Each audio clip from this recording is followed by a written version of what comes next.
So hello everyone, इस video में अपन continue करेंगे लास्ट वीडियो में जहां पे रुके थे। सो टू ब्लॉक प्रॉब्लम्स में अपन ने जब एक सरफेस पे फ्रिक्शन है तो देख लिया। अभी अपन देखेंगे अगर दोनों सरफेस पे फ्रिक्शन है तो क्या।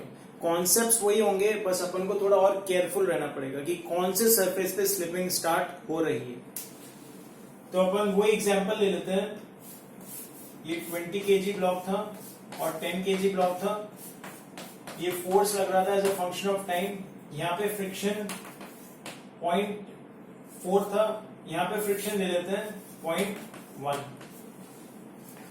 तो अब देखो इस फोर्स की वजह से ये आगे भागना चाहेगा तो यहाँ पे फ्रिक्शन इसको रोकेगा।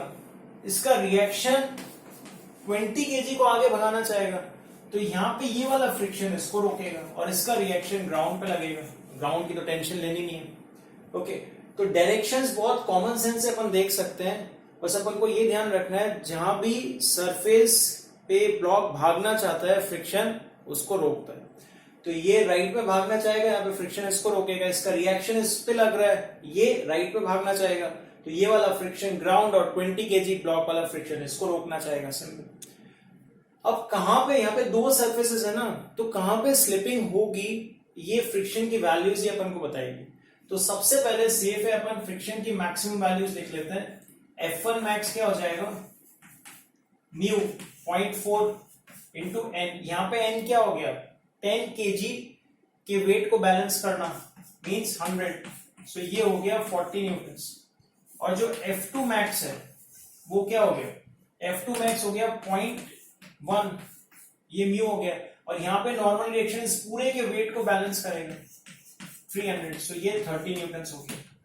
अब देखो सिंपल सा लॉजिक है, अगर ये फोर्स बढ़ता है तो F1 भी बढ़ेगा, F1 बढ़ता है तो F2 भी बढ़ेगा। तो अगर F इंक्रीज होता है तो F1 भी इंक्रीज होगा और F2 भी इंक्रीज होगा। जैसे अगर मैं F की वैल्यू 10 न्यूटन ले लेता हूं तो ये 10 है तो इसको 10 अपोज करेगा, F1 10 हो गया। हो सकता है, बिल्कुल हो सकता है, क्योंकि 40 से लेस है। अगर F1 10 है तो ये 10 है और ये 10 है तो F2 को 10 होना पड़ेगा, बिल्कुल हो सकता है। तो ऐसे चलता जाएगा जब तक F2 30 हो जाएगा। F2 30 कब होगा, उसके ज्यादा तो हो नहीं सकता। ये कब होगा, जैसे ये फोर्स 30 न्यूटन होता है। F1 30 तो हो सकता है, F2 30 जस्ट हो सकता है। तो इसका मतलब हो गया if F is less than 30 newton तो कोई मोशन ही नहीं होगा, no motion, both blocks are at rest. और जैसे ही 30 न्यूटन से ज्यादा होगा, अब अपन को पता है स्लिपिंग यहाँ पे स्टार्ट होगी। वैल्यू से ही पता चलता है, और कुछ नहीं बता सकते अपन। ओके, देख के नहीं बता सकते, वैल्यू से ही पता चलता है। तो यहाँ पे अपन क्या बोल सकते हैं, if F is greater than 30 newton slipping starts between 20 and ground. So slipping starts between 20 and ground. Slipping start जहां पे होगी फ्रिक्शन फिक्स हो गया, मैक्सिमम वैल्यू। उसकी मैक्सिमम वैल्यू क्या है उनको पता है, तो F2 की वैल्यू हो जाएगी F2 मैक्स और उसकी वैल्यू क्या है 30 न्यूटन। तो अब ये देखो प्रॉब्लम अपनी सिंपल सी बन गई। ये फ्रिक्शन की अब टेंशन ही नहीं लेना है, इसकी जगह एक कांस्टेंट फोर्स लगा देना है। उसकी वैल्यू क्या है 30 न्यूटन। तो अगर अपन जैसे ये डायग्राम वापस से बनाए तो अब ये फोर्स तो लग रहा है F, ये फ्रिक्शन अपन को नहीं पता है, अभी यहाँ पे स्लिपिंग नहीं हो रही है तो F1 एज इट इज होगा। लेकिन ये जो फ्रिक्शन है ना, इसकी जगह मैं एक कांस्टेंट फोर्स लिख सकता हूं, उसकी वैल्यू क्या है 30 न्यूटन। डायरेक्शन क्या होगा, लेफ्ट, बस 30 न्यूटन। तो अब ये अपनी लास्ट वीडियो वाली प्रॉब्लम हो गई, क्योंकि अब अपन को बस एक ही सरफेस पे फ्रिक्शन का टेंशन है। ये वाला फ्रिक्शन का टेंशन खत्म हो गया, ये कांस्टेंट फोर्स बन गया if F is greater than 30 newton. तो अब अपन को पता है यहाँ पे स्लिपिंग हो गई तो ये दोनों ब्लॉक साथ में मूव करना चाहेंगे कॉमन एक्सलेशन से, करते जाएंगे तब तक जब यहाँ पे स्लिपिंग स्टार्ट होती है। तो अपन को अब मैक्सिमम कॉमन एक्सलेशन निकालना है। उस एक्सलेशन पे जो ये फोर्स होगा that will be the maximum force till both blocks can move together. उसके बाद यहाँ पे भी स्लिपिंग स्टार्ट होगी। तो मैक्सिमम कॉमन एक्सलेशन कौन से ब्लॉक को देख के निकालते हैं, देखो जिसपे एक्सटर्नल फोर्स लग रहा है उसका तो एक्सलेशन कुछ भी हो सकता है, लेकिन 20 kg पे एक्सटर्नल फोर्स नहीं लग रहा है तो अपन को वो ब्लॉक को देखना है जिसपे एक्सटर्नल फोर्स नहीं लग रहा है, क्योंकि एक्सटर्नल फोर्स तो कुछ भी हो सकता है ना, टी पे डिपेंड करता है। तो इसका एक्सलेशन तो कुछ भी हो सकता है। अपन को मैक्सिमम कॉमन एक्सलेशन निकालना है। तो अपन इधर क्या करेंगे, 20 kg का फ्री बॉडी डायग्राम बनाएंगे तो F1 राइटवर्ड से 30 लेफ्टवर्ड से, तो इसका एक्सेलरेशन ए हो गया, अपन क्या लिखेंगे F1 minus 30 is equal to mass into acceleration. तो अब जब F1 मैक्स होगा तभी ना एक्सेलरेशन मैक्सिमम होगा, और F1 मैक्स की वैल्यू अपन को पता है, F1 मैक्स इज 40 न्यूटन। तो ये जब 40 हो गया ना तो इसका एक्सेलरेशन मैक्सिमम हो जाएगा, ये मैक्सिमम कॉमन एक्सेलरेशन है। तो this maximum common acceleration is 10 divide by 20 0.5 metre per second square. ये मैक्सिमम कॉमन एक्सेलरेशन है। क्यों? क्योंकि ये इसका मैक्सिमम एक्सेलरेशन है और 10 का तो एक्सेलरेशन कुछ भी हो सकता है, तो ये हो गया अपना मैक्सिमम कॉमन एक्सेलरेशन। अब अगर ये मैक्सिमम कॉमन एक्सेलरेशन है तो इसके कोरस्पॉन्डिंग फोर्स कितना होगा, तो अपन कॉमन फ्री बॉडी डायग्राम बनाएंगे 30 F, this is 30 and this acceleration is 0.5। तो क्या लिखेंगे F minus 30 is equal to mass into acceleration। तो यहां से F आ जाएगा 45 न्यूटन। इसका मतलब 30 से पहले तो स्लिपिंग कहीं भी नहीं होगी, 30 के जस्ट बाद यहां पे स्लिपिंग स्टार्ट होगी, ये कॉमन एक्सेलरेशन से मूव होना स्टार्ट होंगे। तो जब तक फोर्स 45 होता है तब तक ये साथ में मूव करते रहेंगे और इनका कॉमन एक्सेलरेशन इंक्रीज होगा 0 to 0.5 metre per second square. जैसे ही फोर्स 45 से ज्यादा हो गया अब स्लिपिंग स्टार्ट होगी 10 और 20 के बीच में। ओके, तो वो वाला केस भी देख लेते हैं, इसको रब कर देते हैं। तो अपन ने यहां प्रूव कर दिया है कि if F is less then 45 greater than 30, ये दोनों साथ में मूव करेंगे कॉमन एक्सेलरेशन से। कॉमन एक्सेलरेशन की वैल्यू इंक्रीज होगी 0 से 0.5 मीटर पर सेकेंड स्क्वायर। अगर F 45 से ज्यादा हो गया तो अपन को पता है स्लिपिंग स्टार्ट्स बिटवीन 10 एंड 20। तो अगर यहां पे स्लिपिंग स्टार्ट होगी, ये वाला जो फ्रिक्शन है ये मैक्स हो जाएगा और इसकी मैक्स है 40 न्यूटन। तो अब तो सिंपल हो गया, अब दोनों ब्लॉक्स अलग अलग एक्सेलरेशन से मूव करेंगे, दोनों सरफेसेस पे स्लिपिंग हो रही है। तो 20 kg का तो बहुत इजी है, F1 की वैल्यू होगी 40, F2 की वैल्यू होगी 30, तो इसका एक्सेलरेशन तो फिक्स हो जाएगा, इसका एक्सेलरेशन हो गया 0.5 मीटर पर सेकेंड स्क्वायर।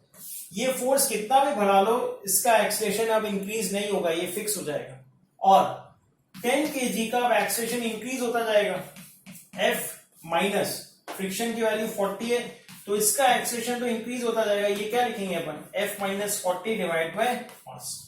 तो एज F इंक्रीजेस इसका एक्सेलरेशन इंक्रीज होता जाएगा, दोनों का एक्सेलरेशन डिफरेंट होगा। तो अपन अब सारे एनालिसिस को एक ग्राफ में प्लॉट कर सकते हैं, फिर उसको चेक करेंगे कि अपना ग्राफ और एनालिसिस सेम बता रहा है या डिफरेंट बता रहा है। तो यहीं पे एक प्लॉट कर लेते हैं, A as a function of F। So till 30 newton तो क्या हो रहा है, स्लिपिंग हो ही नहीं रही है, एक्सेलरेशन 0 होगा। 30 to 45 कॉमन एक्सेलरेशन होगा तो एक्सेलरेशन 0 से इंक्रीज होगा, common acceleration 0.5 metre per second square, ये मैक्सिमम कॉमन एक्सेलरेशन है। तो ये दोनों ब्लॉक्स का ग्राफ मैंने प्लॉट किया है एक ही लाइन में क्योंकि इनका एक्सेलरेशन कॉमन है। इसके बाद क्या हो रहा है, जो 20 kg ब्लॉक है उसका एक्सेलरेशन कांस्टेंट हो जाएगा 0.5, कितना भी फोर्स बढ़ा दो। और जो 10 kg है तो ये हो गया एक्सेलरेशन 20 kg ब्लॉक का, और 10 kg का एक्सेलरेशन इंक्रीज होता जाएगा होता जाएगा होता जाएगा। तो ये हो गया 10 kg का। तुम स्लोप चेक कर सकते हो लाइन से, इसका स्लोप ज्यादा होगा इससे। तो ये देखो हो क्या रहा है, यहां पे स्लिपिंग होने के बाद ये अपनी प्रीवियस वीडियो वाली प्रॉब्लम हो गई। ओके, क्योंकि एक बार यहां पे स्लिपिंग हो गई तो बस एक एडिशनल कांस्टेंट फोर्स है, बाकी सिचुएशन सेम है। अब इस प्रॉब्लम को अपन स्पाइस अप करेंगे, क्या करेंगे, म्यूएस और म्यू के दोनों वैल्यूज ले लेंगे। तो जैसे म्यू के आ जाएगा ना, ग्राफ डिसकंटिन्यूअस होगा क्योंकि फ्रिक्शन सडन चेंज होगा। कब होगा, जब स्लिपिंग स्टार्ट होगी। तो यहां पे अपन क्या ले लेते हैं, ये इसको म्यूएस बोल देते हैं और एक म्यू के भी ले लेते हैं, लेट्स से 0.1/2, और इस सरफेस पे ये म्यूएस हो गया, म्यू के की वैल्यू ले लेते हैं 0.2। ओके, तो अब एनालाइज करते हैं कि क्या क्या चेंजेस आएंगे। पहली चीज तो क्लियर है, देखो म्यू के कब पिक्चर में आता है, म्यू के सीन में तब आता है जब स्लिपिंग स्टार्ट होती है। अपन को पता है if F is less than 30 तो कोई स्लिपिंग ही नहीं है, नो स्लिपिंग नो मोशन। अगर नो मोशन है तो म्यूके की बात ही नहीं करेंगे अपन, तो यहां तक ग्राफ तो एज इट इज रहेगा। अब जैसे ही फोर्स इससे ज्यादा हो गया, जैसे एक एग्जांपल ले लेते हैं 30.0001, थोड़ा सा ज्यादा हो गया, अब क्या होगा, यहां पे स्लिपिंग स्टार्ट हो जाएगी, तो जो F2 है वो अब काइनेटिक बन जाएगा, और काइनेटिक फ्रिक्शन की वैल्यू म्यू के लिखना पड़ेगा अपन को 0.1/2 इंटू एन, एन की वैल्यू है 300। तो ये सडनली 30 से डिक्रीज होके 15 न्यूटन हो जाएगी, पहले 30 न्यूटन थी। तो ये क्योंकि सडन डिक्रीज हो रही है, तो अब अपन को क्या पता है, यहां पे स्लिपिंग स्टार्ट होगी तो कॉमन एक्सेलेरेशन होगा। तो इस पॉइंट पे कॉमन एक्सेलेरेशन क्या होगा देखते हैं। पिछले केस में क्या था, just when it is greater than 30 Newton common acceleration was just greater than 0, just greater than 0, और फिर वो इंक्रीज होते होते 0.5 पहुंचता है। यहां पे देखते हैं इस पॉइंट पे when it is just greater than 30 क्या होता है इसका एक्सेलेरेशन, कॉमन एक्सेलेरेशन। तो इस पे फोर्स ये लग रहा है 30.0001, काइनेटिक फ्रिक्शन यहां पे लग रहा है 15। तो अब इसका एक्सेलेरेशन 0 नहीं होगा ना जस्ट आफ्टर दिस, क्योंकि ये सडन डिक्रीज हो गया 30 से, पहले 30 था तो 0 था एक्सेलेरेशन से। अब इसका एक्सेलेरेशन क्या हो जाएगा, almost this will be equal to 15 divide by 30 which is 0.5 metre per second square. So इसका सडन डिप हो जाएगा। जैसे अगर अपन ये ग्राफ में इसको रिप्रेजेंट करें, इस ग्राफ को मैं अच्छे से बना देता हूं,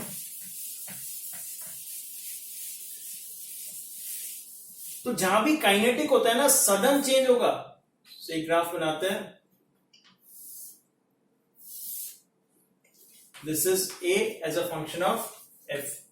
तो ये 30 न्यूटन तक तो कोई टेंशन ही नहीं है। जस्ट आफ्टर 30 न्यूटन क्या हो रहा है, कॉमन एक्सेलेरेशन 0 नहीं होगा, वो 0.5 हो जाएगा। तो यहां पे मैं ये बना देता हूं 0.5 मीटर पर सेकेंड स्क्वायर।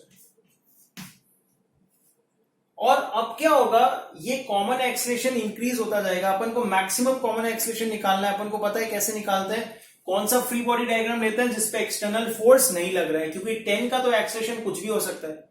तो अपन इसमें क्या लेंगे, इसमें अपन 20 kg ब्लॉक लेंगे, उस पे F1 इधर लग रहा है, ये तो काइनेटिक है, यहाँ पे स्लिपिंग होगी तो काइनेटिक होगा 15, तो इसका एक्सेलेरेशन हो गया A। क्या लिखेंगे, F1 minus 15 is equal to mass into acceleration.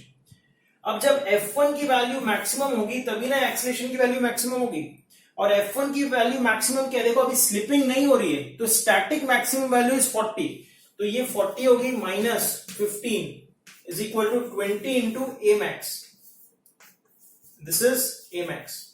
तो ए मैक्स की वैल्यू यहां से क्या आ जाएगी, 25/20 विच is 5/4 metre per second square. तो ये मैक्सिमम कॉमन एक्सेलेरेशन है। तो ये देखो एक्सेलेरेशन यहां से इंक्रीज होता जाएगा, कॉमन एक्सेलेरेशन है, और इसकी मैक्सिमम वैल्यू क्या हो जाएगी 5.4 which is 1.25 metre per second square. तो ये कॉमन एक्सेलेरेशन है, और इस पॉइंट पे जैसे फोर्स अपन इससे इंक्रीज करेंगे यहां पे स्लिपिंग होगी। तो ये वाला फोर्स कैसे निकालेंगे, बहुत इजीली निकाल सकते हैं। ये अपना कॉमन एक्सेलेरेशन है, तो अपन टुगेदर फ्री बॉडी डायग्राम बना देते हैं। 30 F निकालना है अपन को, ये 15 है काइनेटिक, ये वाला फ्रिक्शन इंटरनल है, नो नीड टू राइट, और इसका एक्सेलेरेशन है 5/4। तो क्या लिखेंगे अपन, F minus 15 is equal to mass into acceleration. तो ये क्या आ गया 15 प्लस ये हो गया 150/4, तो ये हो जाएगा 52.5। एक बार चेक कर लेना। तो ये अपना 52.5 न्यूटन तक साथ में मूव करेंगे, और इनका कॉमन एक्सेलेरेशन इंक्रीज होगा 0.5 से 1.25। अब अगर फोर्स इससे थोड़ा सा ज्यादा होता है तो स्लिपिंग स्टार्ट होगी 10 और 20 में, और जैसे ही स्लिपिंग स्टार्ट हो गई यहां वाला फ्रिक्शन क्या हो जाएगा, kinetic. So again sudden change आएगा, जहां पे भी फ्रिक्शन और जहां पे भी स्लिपिंग स्टार्ट होती है स्टैटिक काइनेटिक बन गया, मतलब फ्रिक्शन की वैल्यू एकदम से चेंज होगी। एकदम से चेंज का मतलब है डिसकंटिन्यूटी इन द ग्राफ। तो ये अपन देख लेते हैं नेक्स्ट। अब अपना हो गया फोर्स ग्रेटर देन 52.5 न्यूटन, तो इसकी वैल्यू ले लेते हैं 52.5001। अब अपन को पता है slipping will start between 10 and 20, 10 और 20 के बीच में होगी। तो ये वाला जो फ्रिक्शन है ना, कौन सा फ्रिक्शन, F1। अब ये काइनेटिक हो जाएगा और इसकी वैल्यू क्या हो जाएगी, काइनेटिक म्यू के is 0.2 into n is what 100। सो 40 से सडन डिक्रीज हो गई ये 20 न्यूटन हो गई। अब अगर ये सडन डिक्रीज हो गई 20 न्यूटन हो गई तो देखो 20 केजी का जस्ट आफ्टर दिस फोर्स क्या होगा, जस्ट आफ्टर दिस फोर्स 52.001, उसके जस्ट राइट हैंड साइड में 20 केजी का क्या होगा, ये जो F1 है इसकी वैल्यू 20 हो गई, ये वैल्यू तो फिक्स ही है 15।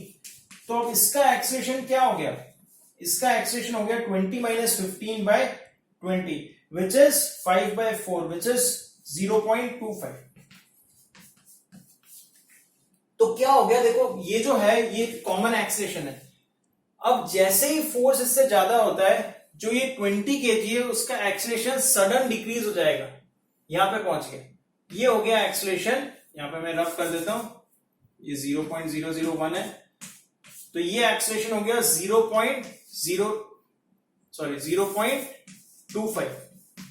और इसके बाद ये जो 20 केजी ब्लॉक है इसका एक्सेलेरेशन कांस्टेंट होगा, क्योंकि ऑलरेडी स्लिपिंग हो गई है, फ्रिक्शन मैक्स हो गया। अब कितना भी एफ इंक्रीज कर लो 20 का एक्सेलेरेशन चेंज नहीं होगा, सिंपल। अब अपन नेक्स्ट निकालते हैं just after this force, that means just greater than this 52.50001। इस पे 10 केजी का एक्सेलेरेशन क्या होगा, मैं इसको रफ कर देता हूं।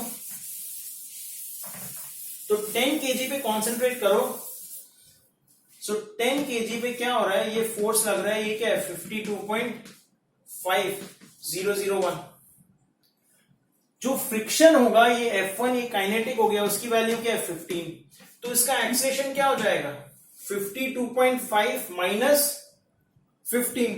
ओके, अच्छा ये अपन ने 15 गलत लिख लिया ना, यहाँ पे F1 क्या है, F1 इज 20, क्योंकि अपन 10 केजी का फ्री बॉडी डायग्राम बना रहे हैं। तो ये क्या होगा, ये तो काइनेटिक फ्रिक्शन ऑफ F1 होगा विच इज 20। तो ये क्या हो जाएगा 52.5 minus 20 which is 32.5 and 001 if you can write divide by 10, ये क्या हो जाएगा अप्रोक्सीमेटली 3.25। सो जस्ट बिफोर क्या था 1.25 और जस्ट आफ्टर क्या हो गया 3.25। सो सडन इसका जंप हो गया, ये वैल्यू होगी 3.25। और उसके बाद अगर तुम जैसे जैसे फोर्स बढ़ाते हो इसका एक्सेलेरेशन इंक्रीज होता जाएगा, ये तो अपन को पता ही है। तो देखो दो जगह डिसकंटिन्यूटी आई है, यहां से सडन इधर जंप किया है क्योंकि यहां पे स्लिपिंग स्टार्ट हुई है, स्टैटिक काइनेटिक में कन्वर्ट हुआ। फिर यहां पे डिसकंटिन्यूटी आई है, सडनली ये जंप किया है, क्यों, क्योंकि यहां पे अगेन स्लिपिंग स्टार्ट हो रही है। तो जब भी स्लिपिंग स्टार्ट होती है म्यू एस म्यू के में कन्वर्ट होगा, वैल्यूज एकदम से चेंज होगी, ग्राफ जंप करेगा। ओके, तो इसको रिकैप कर लेते हैं। 30 तक स्लिपिंग हो ही नहीं रही है, यहां पे जैसी स्लिपिंग होती है कॉमन एक्सेलेरेशन से मूव करेगा, लेकिन फर्स्ट कॉमन एक्सेलेरेशन इसका 0 नहीं होगा, 0.5 होगा, और लास्ट कॉमन एक्सेलेरेशन होगा 1.25, वो फोर्स होगा 52.5 न्यूटन्स। उसके बाद क्या होगा, स्लिपिंग स्टार्ट होगी 10 और 20, और दोनों के एक्सेलेरेशन डिफरेंट होंगे। 20 केजी का एक्सेलेरेशन तो कांस्टेंट हो जाएगा और इसका सडनली जंप करेगा और फिर इंक्रीज होता जाएगा। सडन जंप क्यों होता है, क्योंकि sudden change in value of friction, ये याद रखना है। तो इसको एक बार अच्छे से रिवाइज करना है स्टेप बाय स्टेप। ओके, और अगर कोई डाउट है तो पहले पिछला वाला वीडियो देख लेना है, वो बेसिक था।